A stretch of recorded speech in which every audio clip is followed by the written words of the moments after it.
शाम के समय प्रभु यीशु मसीह हम आपके सम्मुख आते हैं और प्रभु हम धन्यवाद देते हैं और सच में प्रभु यीशु मसीह आप अनुग्रहकारी प्रेमी और दयालु परमेश्वर है।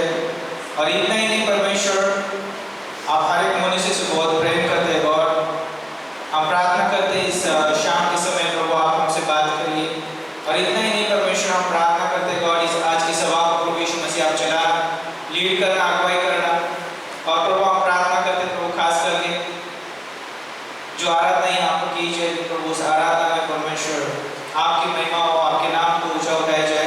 और प्रभु हम प्रार्थना करते इस समय आज के संदेश को आपके हाथ में सौंपते हैं प्रभु, आपकी ओर से अगुवाई की जाए और प्रभु यीशु मसीह आपकी महिमा हो संदेश के द्वारा हर एक सुनने वाला प्रभु आपके अनुग्रह और प्रेम से भर जाए, ऐसे हम प्रार्थना करते हैं।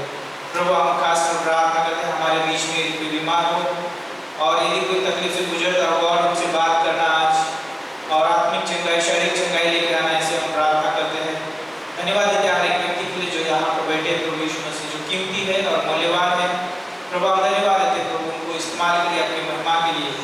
खास करके हम प्रार्थना करते हैं पासवान के लिए प्रभु, जब वो मिशन ट्रिप में गॉड उनकी टीम को और उनको आपके हाथ में सौंपते हैं प्रभु, वहाँ पर आपने सही अच्छा समय दिया परमेश्वर, जब वापस आते हैं प्रभु उनकी यात्रा में आप सहायता करिए, मदद करिए। इतना ही नहीं गॉड आपकी महिमा के लिए इस्तेमाल करिए, ऐसे हम प्रार्थना करते हैं। प्रभु हम प्रार्थना करते हैं नरेश भाई की भाई के लिए प्रभु, उनके लिए भी हम दुआ करते हैं प्रभु, उनको भी छूना, चंगाई देना। और प्रभु उनके जीवन को आपके हाथों में सौंपते हैं गॉड। इस समय हॉस्पिटल में है लेकिन प्रभु गॉड आप जानते हो उनके जीवन को और पूरी तरह से चंगाई देना, ऐसे हम प्रार्थना करते हैं। धन्यवाद देते हैं, आगे का समय आपके हाथों में सौंपते हैं। प्रार्थना प्रभु यीशु मसीह के नाम से हम मांगते हैं, आमीन।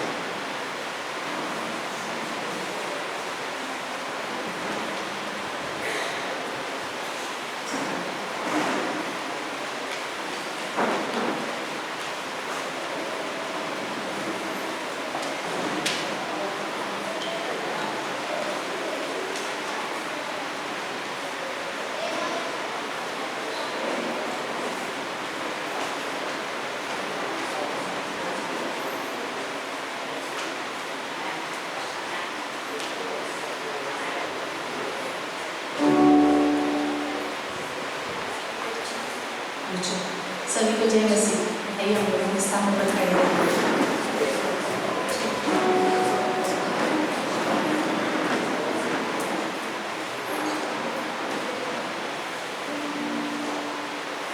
आइए हम लोग परमेश्वर की आराधना करें।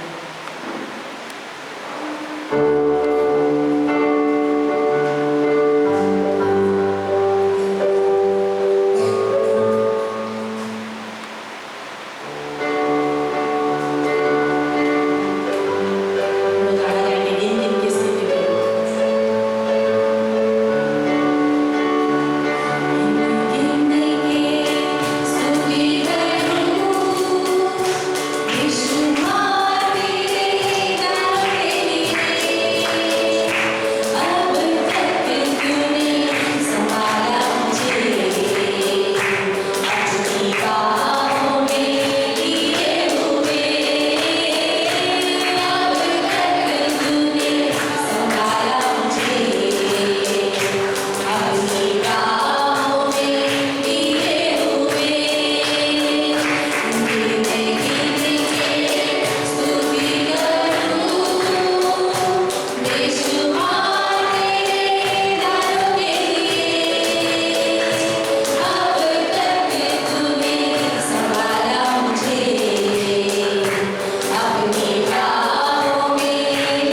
बंधन से अनंत में हो प्रभु। आप जो थे, आप जो है और आप जो हो, वो हमेशा के लिए परमेश्वर। और the Lord of yesterday, today and forever, O Lord। परमेश्वर आप कभी बदलते नहीं, आपके कोई भी वादे करते नहीं हैं परमेश्वर। आप पीढ़ी दर पीढ़ी, वंश दर वंश आप वही हो परमेश्वर। धन्यवाद परमेश्वर, धन्यवाद प्रभु।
कुछ नहीं हमें अलग कर सकता परमेश्वर, आपके प्रेम से कुछ भी नहीं।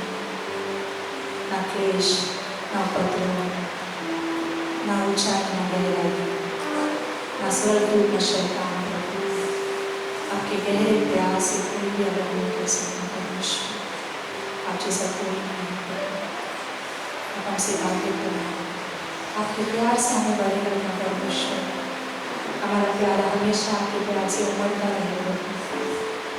हर एक से आप बात करना शामिल यीशु मसीह के नाम से आमीन।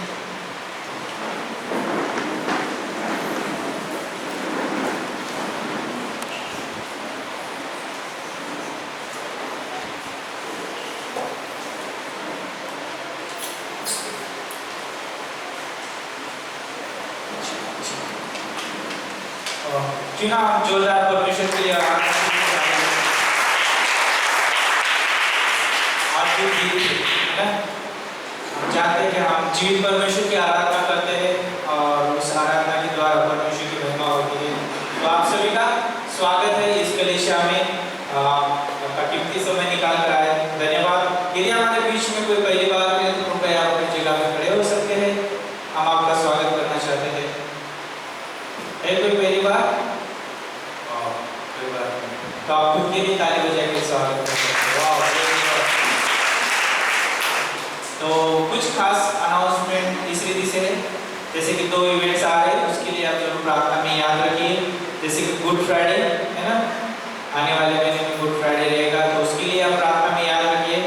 और सभा रहेगी यहाँ पर 9:30 बजे, इस हॉल में 9:30 बजे रहेगी, तो कृपया आप अपना कीमती समय निकाल कर उस सभा में आ सकते हैं। और यदि कोई प्रभु को अभी तक नहीं जानता है तो अच्छा समय रहेगा, है ना, गुड फ्राइडे के दिन आप उनको लेके आ सकते हैं और उनके लिए जो है बेहतरीन तोहफा आप उनको दे सकते हैं, है ना। तो उनको जरूर लेके आइए और प्रार्थना भी करिए उस सभा के लिए। और शाम को जो है प्रेज मार्च भी रहेगा गुड फ्राइडे के दिन, उसके लिए भी प्रार्थना में याद रखिए कि उस स्थान में जो है बहुत सारे ट्रैक्स बांटे जाएंगे। और इतना ही नहीं, लेकिन वहाँ पर जो है खुलेआम जो है प्रभु का वचन प्रचार किया जाएगा, तो प्रचारक के लिए भी आप प्रार्थना में याद रखिए। और पास्टर बीनू है ना, और पास्टर रोशन एल्डर्स के लिए आप प्रार्थना में याद रखिए कि सही है ना नियोजन कर सके। और लोगों के लिए भी प्रार्थना करिए कि जो लोग भी सुसमाचार बांटेंगे प्रभु उनको अगुवाई करे, है ना, सहायता करे। और इतना ही नहीं, आप भी जरूर आइए और उस प्रेज मार्च का हिस्सा बनिए, है ना, क्योंकि हमारे पास है ना सबसे बेहतरीन मौका वही होगा कि हम सुसमाचार बांट सकते हैं उस दिन, क्योंकि हमारे पास बहुत सारे ऐसी सुरक्षा भी रहेगी, सुरक्षा के साथ बांटेंगे, है ना। तो पूरे साल में हम जितना नहीं बांट सकते उतना हम उस दिन बांट सकते हैं। तो आप जरूर आइए और उस प्रेज मार्च का भी आप, है ना, आनंद उठाइए। और प्रार्थना में याद रखिए पासवान आज बाहर है ना, तो मिशन ट्रिप में है, वो आ जाएंगे। अगले रविवार को हम जरूर उनके साथ मिलेंगे, है ना, लेकिन आप प्रार्थना में याद रखिए, है ना। तो आइए इन सारी चीज़ों में हम याद रखते हैं प्रार्थना में। उसके बाद जो है एक गीत होगा और फिर उस दौरान हम दान लेंगे। तो प्रार्थना करते हैं। गॉड, हम फिर से एक बार आपके सम्मुख आते हैं, प्रेज मार्च को आपके हाथों में सौंपते हैं, गुड फ्राइडे की सभा को आपके हाथों में सौंपते हैं प्रभु। जहाँ जहाँ कहीं परमेश्वर आपकी उस सभा को प्रभु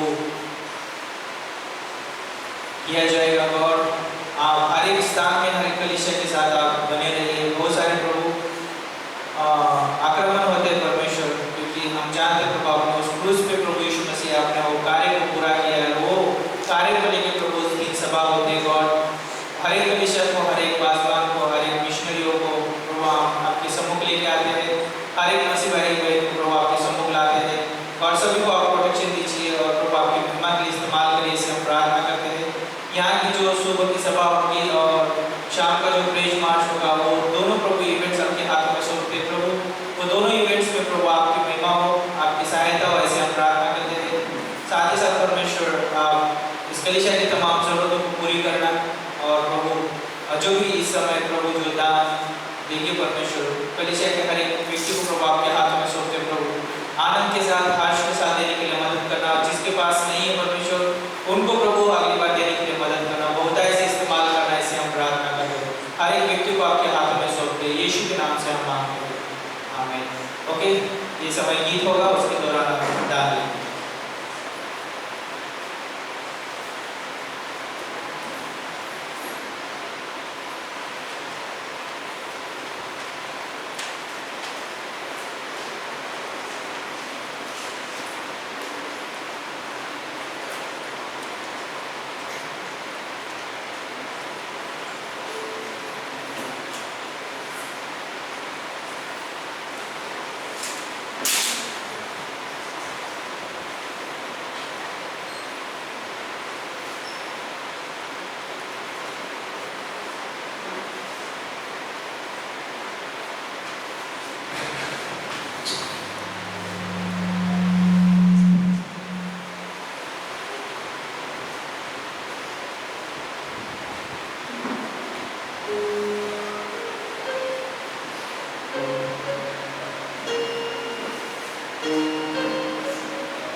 चेक मतलब खुश है फिलिपियो 4:4 प्रभु में सदा आनंदित हो। फिलिपियो 4:4 बंदा तो सब लोग खुश हो जाते हैं, मेरी बीवी भी छोड़कर।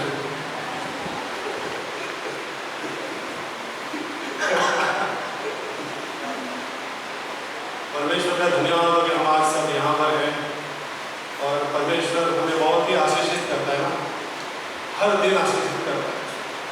और हमारे पास्टर मिशन पे और मिशन पे क्या हो रहा है वो आके हमें सुनाने वाले हैं, उससे उसके लिए भी हम इंतजार कर रहे हैं कि वहाँ क्या हुआ होगा। हम यहाँ हैं और पास्टर वहाँ है और वहाँ क्या क्या हो रहा है तो हम उतावले होने ना। तो परमेश्वर ने इस धरती पर मिशनरी बना के मिशनरी को छोड़ा और मिशन पे ही एक मेरा संदेश है। उम्मीद करता हूँ कि आप सब लोगों को पसंद आएगा। इस दुनिया में सबसे मूल्यवान चीज क्या है, कोई बता सकता है? सबसे मूल्यवान चीज कोई बोलेगा सोना चांदी हीरे मोती, किसी को बेटा प्रिय है, किसी को बेटी प्रिय है, लेकिन परमेश्वर के लिए मनुष्य का प्राण प्रिय है क्या नहीं?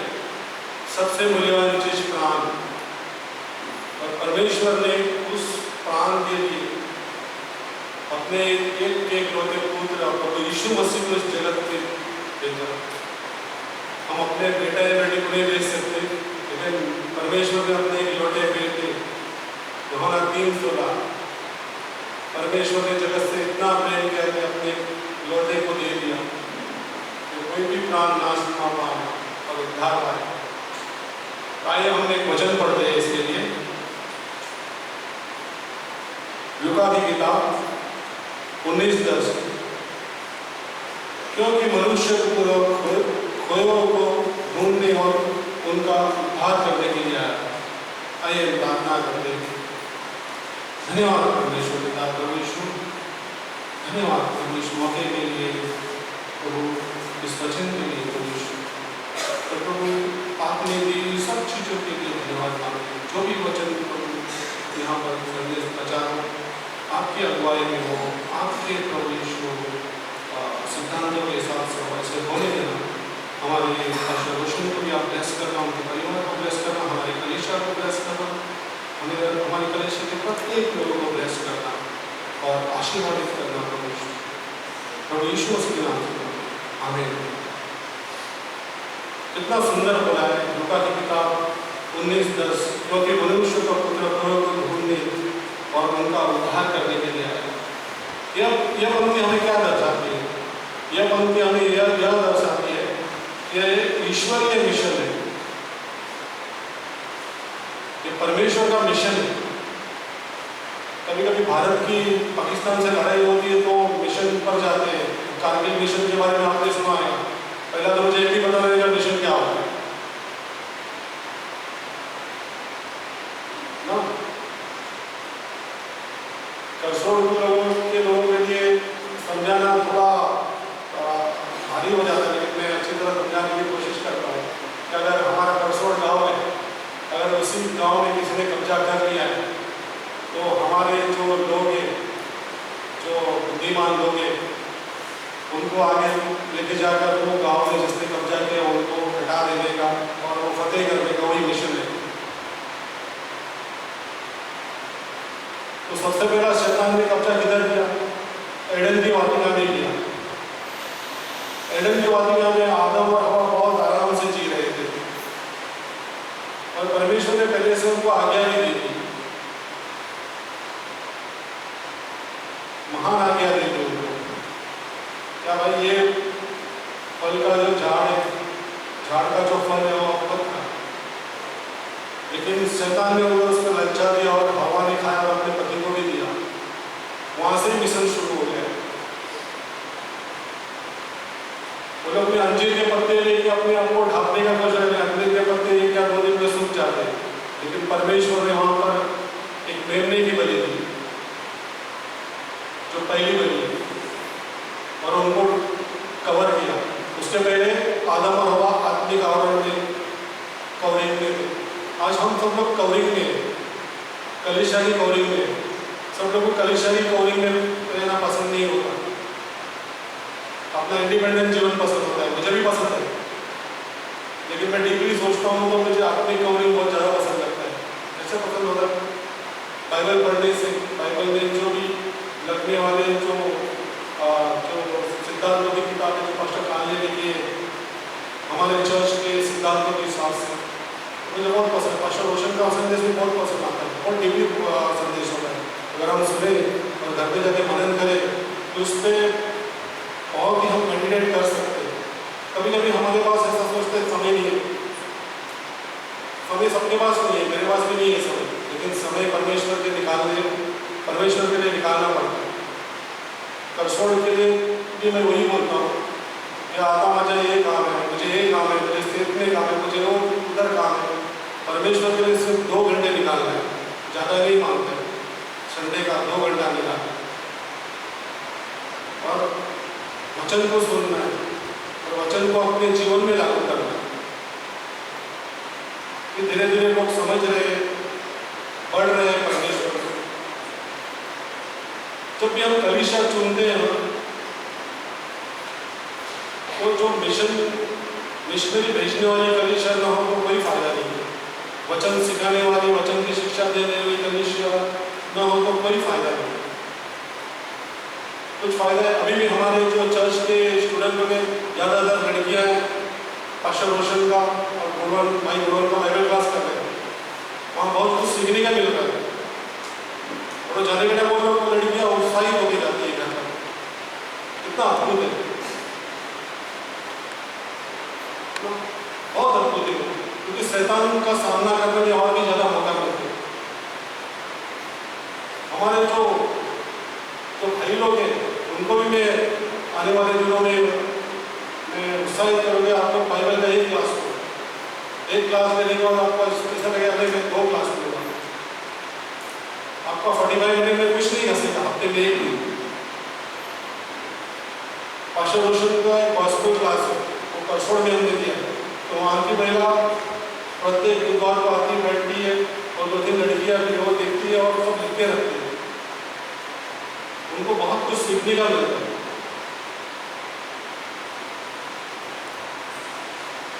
तो कम से कम उतना तो कर सकते हैं।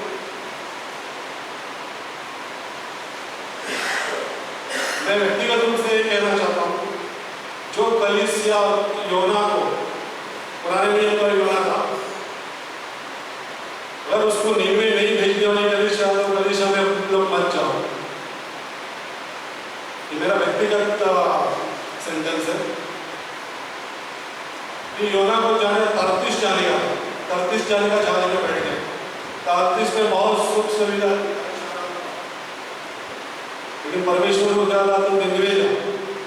बाद में निन्वे गया, बाद में क्या हुआ निन्वे में? 1,20,000 लोग उद्धार में हैं। हमको लगता है कुछ नहीं होगा, लेकिन बहुत कुछ हो सकता है। प्राणों को जीतने के लिए बहुत कुछ हो सकता है। पास्टर रोशन भी जब सिखाते हैं ना, तो डीपली सिखाते हैं, तो अंदर दिल में अटैक करते हैं परमेश्वर का वचन। ऐसा नहीं है कि पास्टर रोशन मेरे दोस्त है इसलिए मैं बोल रहा हूँ, जो सही है वो मैं बोल रहा हूँ। उनको मैं लास्ट 25 साल से जानता हूँ। जहाँ कड़क होना चाहिए वहाँ कड़क भी है, जो प्यार करते हैं वहाँ कड़क होता ही नहीं। मैं भी मेरी बेटी से प्यार करता हूँ तो कभी कभी कड़क हो जाता हूँ।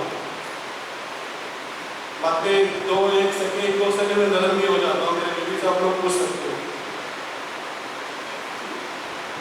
तो हमारे कलीसिया का पास्टर भी वैसे ही है, सबसे प्यार करता है। ऐसा नहीं क्या कोई बहुत उसके करीब है उससे प्यार करता है, जो एक दिन भी आया वो उससे भी प्यार करता है। प्रार्थना करते सबके लिए।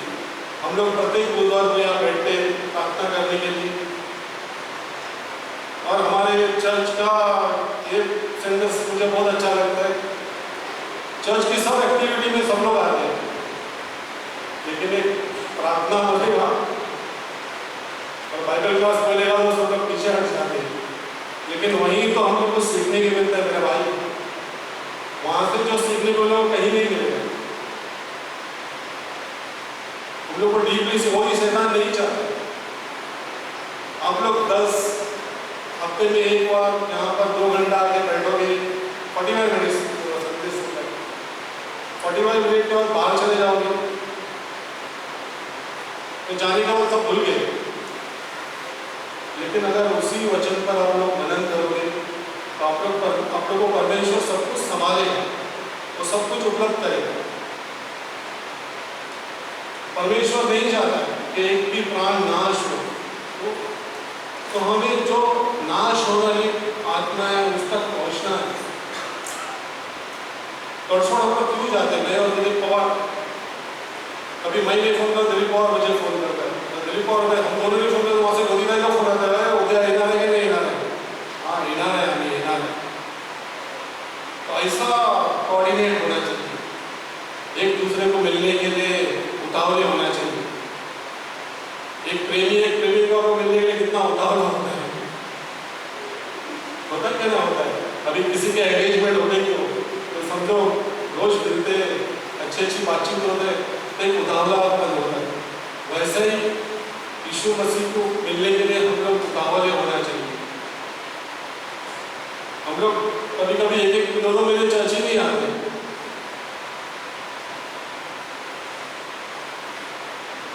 मुझे तो नहीं होगा, अगर मैं इधर नहीं हूँ, अगर मैं मणिपुर गया हूँ या गुजरात गया हूँ तो मैं यूट्यूब पे पास्टर रोशन का संदेश सुनता हूँ। क्यों सुनता हूँ कि हमारे आत्मा को भोजन मिलता है, भोजन चाहिए।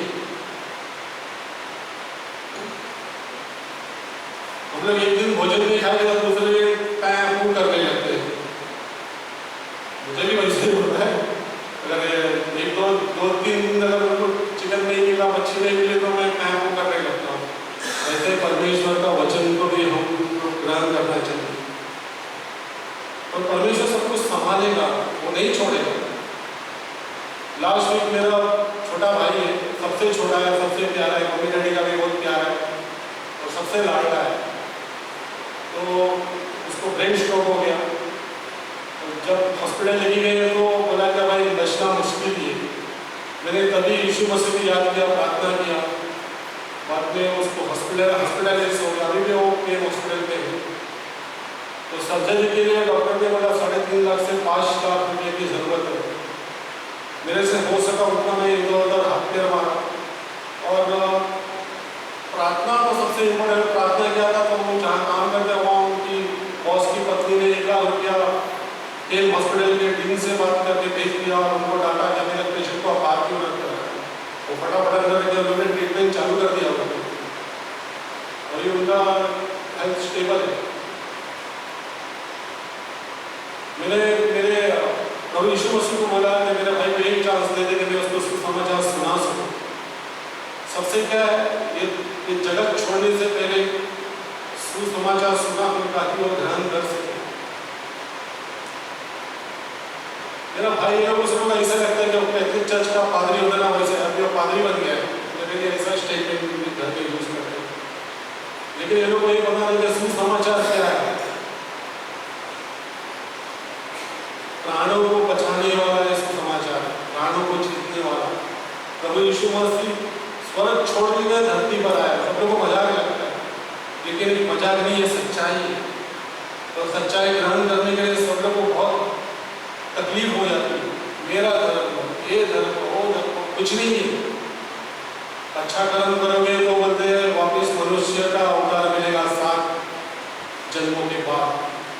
मैंने बोला भाई ये कुछ भी नहीं है, एक बार गया उसका न्याय होगा।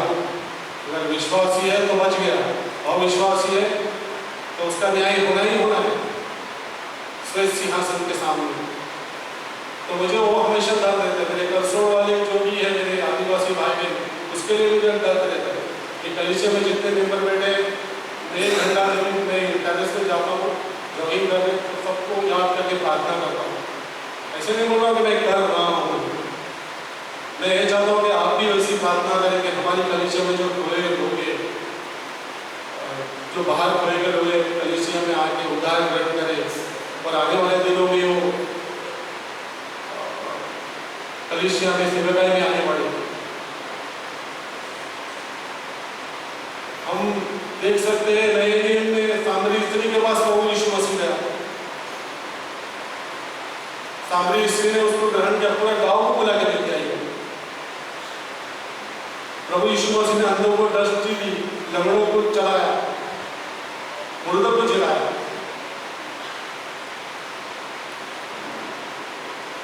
परमेश्वर है, वो कौन कर सकता है? कोई नहीं कर सकता। एक बार यहां से प्राण निकल गए हमारे, वो अविश्वासी है, वो पहले ही मैंने कहा कि फिर सियासत के पास जाएगा। यहाँ तक ही है, इधर ही होता है ग्रहण पर, और कोई होता नहीं है। एक कहानी याद आती है, मेरा वाइफ और मुझे डिस्कस कर रही थी, मेरा वाइफ को मैं बता रहा था, हमारे यहाँ भी एक कपल है, तो वो दोनों विश्वासी है। तो उन्होंने उसकी पत्नी ने पूछा, मेरे जो माँ है, मेरे दादा दादी है, उनका क्या? तो उसका हस्बैंड ने उन्हें बताया कि और एक मौका मिलेगा ऊपर, लेकिन ये झूठ बात है। मैंने मेरी पत्नी को बोला, ऐसे कैसे बता सकता है? जो सच्चाई है वो बता देने का, ये जीवन के बाद और कोई मौका नहीं है, ये सच्चाई है। अभी एक सेकंड के बाद क्या होने वाला है किसी को पता नहीं है, परमेश्वर के हाथ में। वो विश्वासी है, उसके 3 साल का बाइबल कॉलेज कर रहा है, अभी भी कर रहा है, लेकिन अपनी पत्नी को वैसा बताया कि मेरे को लगता हो सकता है कि वो अपनी पत्नी को दिल रखने के लिए बोल रहा है। अगर दिल रखने के लिए बोल रहा है तो वो पत्नी जाके दूसरों को भी ऐसे बता रहे, हाँ जाने के बाद और एक चांस है, लेकिन और एक चांस नहीं है। बाइबल में ऐसा कहीं पर भी लिखा नहीं है, और हमारे GGF के सिद्धांतों के हिसाब से ऐसा कुछ भी नहीं है। धरती पर ही अपने को प्रभु यीशु मसीह एक ही रास्ता है, मार्ग सत्य जीवन में ही हूँ, मेरे द्वारा ही आप स्वर्ग के गेट के पास से गुजर सकते हो। नहीं तो फिर अगर वो प्रभु यीशु मसीह को इनकार करता है तो फिर उनको नरक जाने के लिए तैयार रहेगा, और कोई रास्ता ही नहीं है। मेरे परिवार में भी मैं सबको पता है, जितने मेरे लास्ट संडे मेरी चाची आई थी सैटरडे को, उसको भी मैंने वही बताया, लेकिन हम बात करते ना तभी उनका बाउंस होता था, सुनने को तैयार नहीं थे। लेकिन थैंक गॉड कि हमको प्रभु यीशु मसीह ने चुना है उसके कार्य के लिए, उसके राज्य के लिए, और हमें आगे बढ़ता ही रहना है, निराश नहीं होना है। और हमारी कलीसिया मिशनरी कलीसिया है। पास्टर रोशन ने यहाँ से भी कितने आदमी लोग को तैयार करके भेजा। जब पास्टर रोशन मिशन पे जाते हैं तो वो लोग बताते हैं कि आपके एक शब्द की वजह से मैं यहाँ पर हूँ। पास्टर रोशन ऐसा बताया, वो लड़का ऐसा बता रहा है कि आपने हमें बताया था कि आप किस चीज़ के लिए आए, उस पर फोकस रखना। तो कितना अद्भुत है ना, इसलिए हम लोग आज यहाँ पर हैं। और जो कलीसिया मिशनरी तैयार करके भेजती है, सही में वो कलीसिया 60 और 100 गुना फल लेके आती है। आमीन। प्रभु यीशु मसीह के नाम से मांगते हैं।